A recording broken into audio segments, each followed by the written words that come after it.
This is 99% Invisible. I'm Roman Mars. Your world has not been designed for you. In large part, it has been designed for the average person.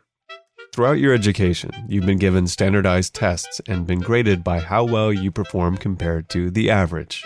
Building codes, insurance rates, the Dow Jones, all these measurements are based around the concept of an average. And it's okay. We know you're not average. You're really special. Oh, thanks, Avery Trufelman. Well, I mean it. You're not average. No one is. Not completely.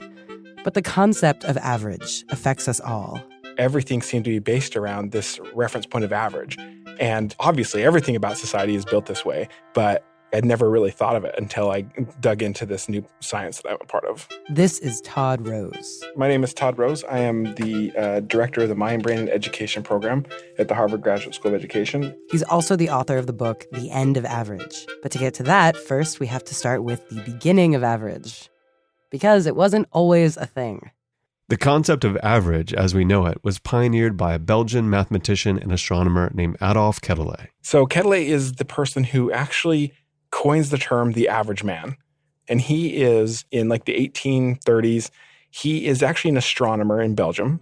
Today, the way that most people get a handle on any set of numbers is to calculate the average. But in Quetelet's time, astronomers were some of the only people who did this. Basically, averages were a way to compensate for the imprecise tools that astronomers were working with in 1830. If you were trying to time the movement of Saturn, you would etch little scratches on your glass of your telescope, and as soon as it crossed one, you'd start counting, and you'd stop counting after it crossed the other, and then you'd write it down. But you can imagine, like even if you're off by half a second, it's going to introduce a lot of error.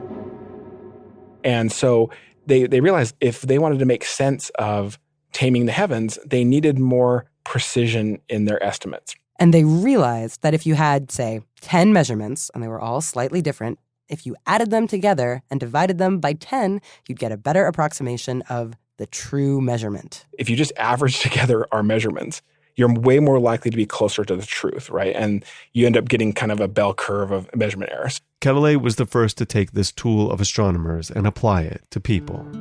In the early 1840s, Quetelet finds a data set of the chest measurements of 5,738 Scottish soldiers. Quetelet added together each of the measurements and divided it by the total sum of the soldiers, and that result, 39 3/4 inches, was one of the very first times a scientist had calculated the average size of a human feature. But he brings with it the idea of truth, that the average chest size is true and that all the individuals are like error, that nature's striving for the average soldier. This means the average measurement is the true measurement, the Platonic ideal. The perfect Scottish soldier has a chest that is 39 3/4 inches, according to Quetelet. So he's the one that decides not only is average mathematically useful, it's morally the way to think about people. And so he basically finds averages anywhere he can possibly find them.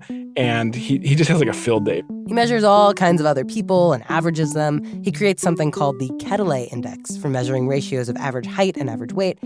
And actually, we still use it today. Just now it's called the Body Mass Index, or BMI. Quetelet would say, if you talked about height, everyone, if they were optimally fed, if they were under the same environmental conditions, would have been average. So his view was that what you're striving for is the continual improvement of the average of the group. And it wasn't all just physical. Quetelet combs through various data sets for marriages, murders, and suicides and calculates the averages for them.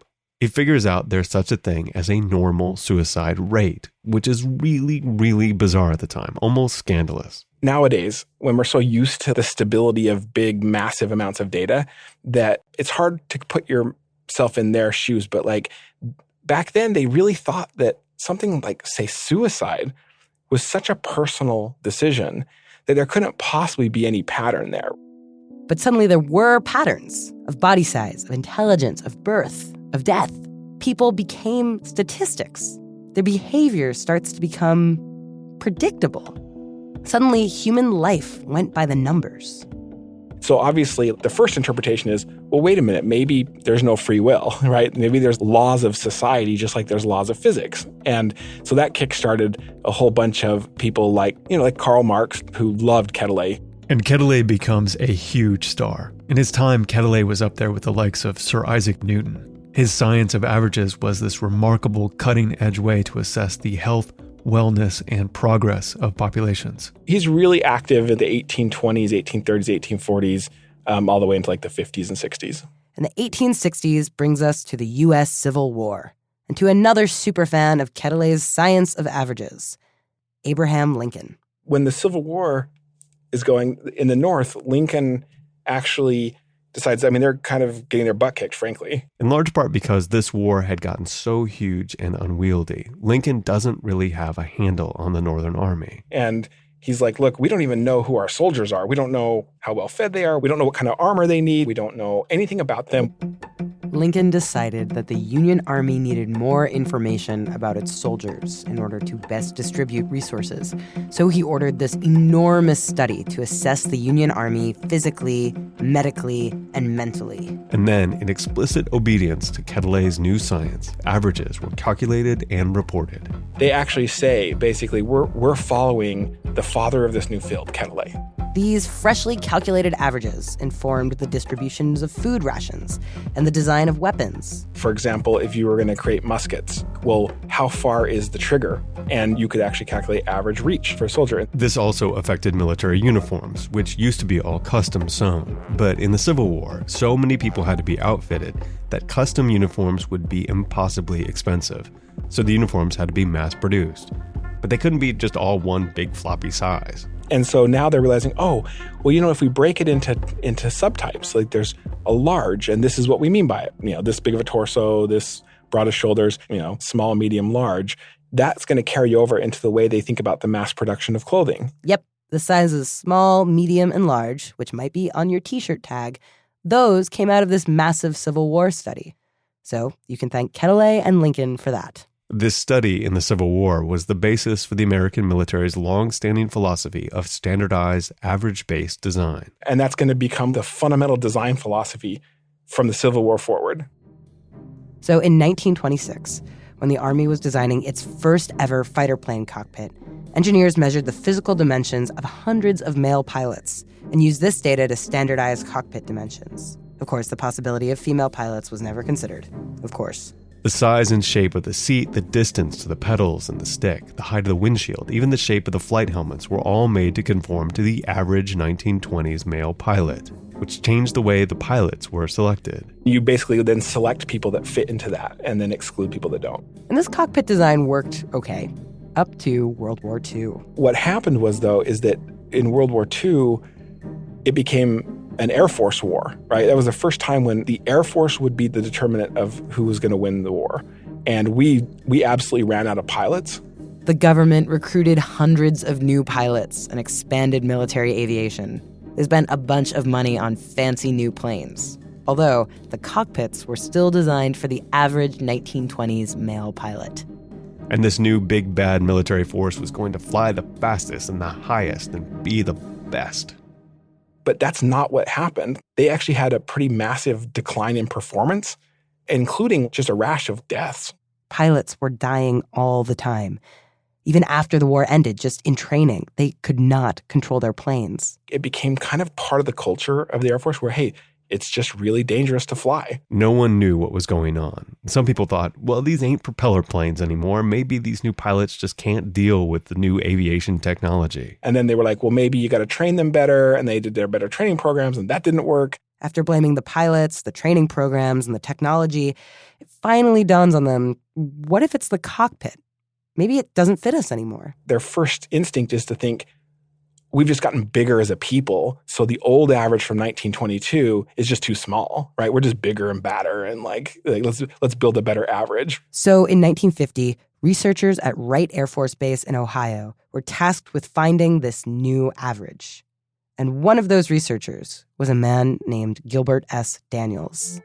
Daniels was a Harvard graduate who had written his thesis on the average sizes of his classmates' hands. He was 23 years old. Small, skinny, nerdy, not a military man at all. And he travels all over the country to different Air Force bases, and his job is to take these tape measures and just measure like 147 different dimensions of body size. It's got to be the most tedious job ever. And as Daniels is traveling around from base to base, measuring thousands of airmen, he's realizing this incredible variability from person to person, even within this limited demographic of young men. As he was measuring hands and legs and waists and foreheads, Daniels kept asking himself, how many pilots were actually average? So he reports back. So he goes to them and says, look, I think there's a problem with the average. And he says, I just want to do this side study. I want to know if we take the 10 dimensions of size that matter most for design. Like, say, shoulder width, height, chest circumference, sleeve length, etc. How many of these pilots are actually average on all 10 of those dimensions? Daniels crunched the numbers. And of the 4,063 pilots he measured, not a single airman was close to average in all of the 10 dimensions. None. Not one. And it got even worse. Like if you just used 3 dimensions of size, less than 5% of the pilots were average on those. So he quickly realizes, like, wait, now you know the problem. If you are designing something for an average pilot, it's literally designed to fit nobody. And in this new era of jet-powered aviation, where pilots were making split-second decisions that could be life or death, it really mattered that pilots could reach what they needed to reach in a cockpit. The military sprang into action pretty much right away.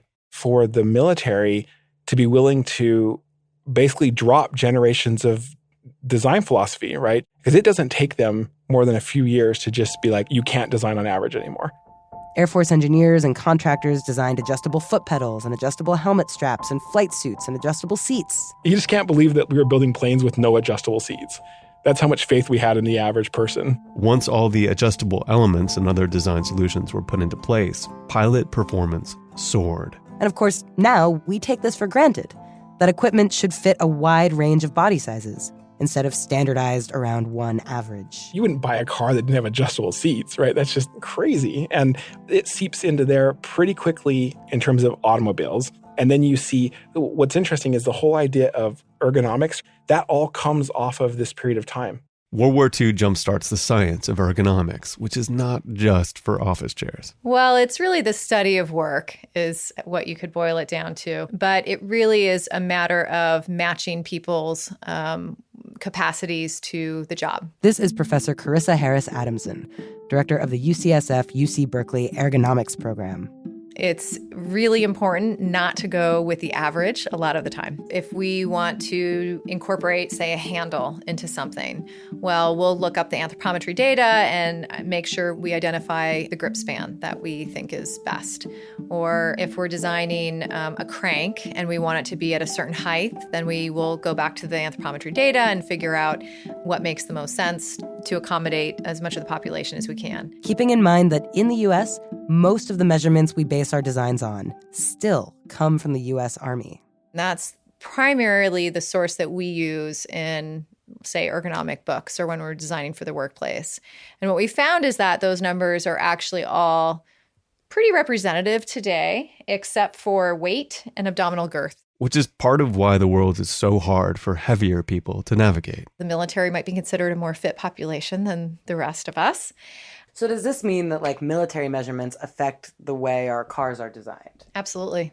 The measurements of our military personnel over the years affect just about everything. Military measurements are the most public and accessible.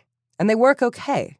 They're not perfect, sure, but they're getting more inclusive. They've done a really good job in accommodating more of the population, given that women are now a very vibrant part of our military force. When the military opted to design for a greater range of people, they designed for a greater range of opportunity. Take, for example, Kim Campbell. She was a fighter pilot, and she flew a A-10 Warthog, and it's worth Googling. It is like the baddest looking plane you're ever going to see. That's Todd Rose again, by the way, helping us tell the story of Captain Campbell. In 2003, Campbell was sent on a mission to assist some Marines who were trying to take a bridge in Iraq. They were under heavy fire, but on her way back, her plane gets shot, and she loses all control.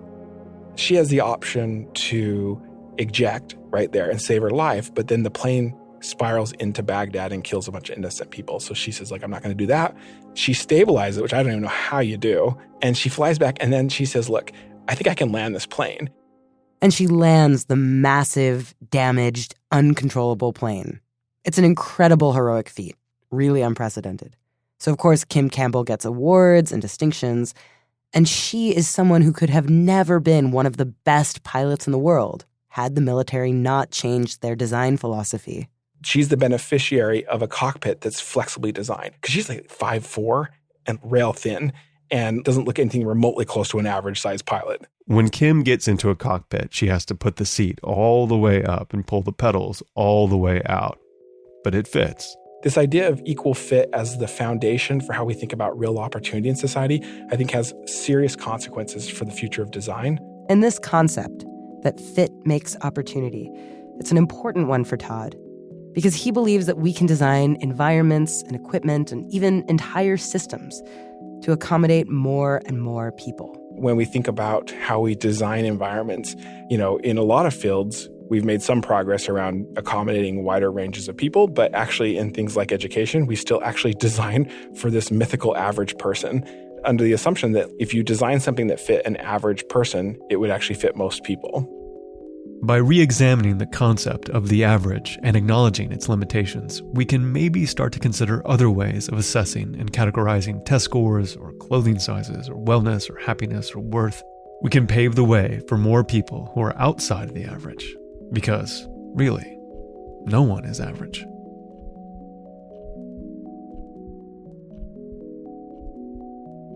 "99% Invisible" was produced this week by Avery Trufelman, with Sharif Youssef, Katie Mingle, Emmett Fitzgerald, Kurt Kolstad, Sam Greenspan, and me, Roman Mars. If you want to know more, maybe you want to know how average came to mean subpar instead of ideal, check out Todd Rose's book. It's called The End of Average: How We Succeed in a World That Values Sameness. We had music from our pal OK Akumi this week and lots of Lullatone. I love Lullatone. Full track list and links to purchase at 99pi.org. We are a project of 91.7 KALW San Francisco and produced on Radio Row, the corridor of Broadway, where all the radio is made, in beautiful downtown Oakland, California. We're taking off next week to take some deep breaths and recover from the extra work we've had to do with different people being away on vacation. So look for us in 2 weeks. I hope you're taking some time off too. If you find yourself in need of a story, I bet you can find one you didn't hear the first time on 99pi.org. Radiotopia.